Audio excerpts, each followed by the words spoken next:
Ako po. Sino yan? Manliligaw po ako ni Micaela. Jet. Jeff. Andyan po ba si Micaela? Nasa loob, may ginagawa. Manliligaw po ako sa ni Micaela eh. Taga saan ka ba? Tiga dyan lang po. Kapit-bahay niyo rin po. Sige, sige, tuloy kayo. Upo kayo, upo. Sige po, salamat po. To, upo pa kayo rito. Tingnan natin, ito may isa rin eh. Oo, din niya isa. Micaela!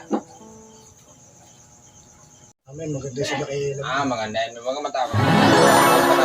Ay, Micaela. Okay na eh. Para sa'yo nga pala malunggay. Ito, malunggay. Paborito mo ba kangkong? Ang galala. Mama, visit mo men. Upo. Salamat, Micaela. Nakakatakot naman yung tatay mo. Parang straight ka masyado.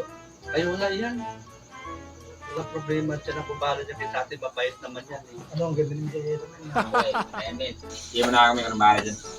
Hindi, para makapag-gusto kayo. Sige. Basta mga dyan. Micaela, kumain na ba kayo? Hindi pa nga eh. Sakto lang pala ibigay ko sa'yo ng malunggay. Kainin mo na para mabusog ka. Ikaw pangatan ako kakainin ko. Palabiro ka talaga. Hindi, joke lang yun.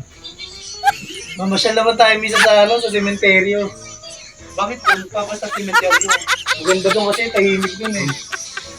Ha? Kailan ba gusto mo? Sa December 30, alas 12 ng umaga. O sige ba? Ikaw bahala. Ipalam lang kay Papa. Okay, sige. Uwi na rin ako. Hindi na alaw lang kita singit eh. Sige, Papa, uwi na daw sila Jet. Uwi na po ako. Magandang train mo. Salamat.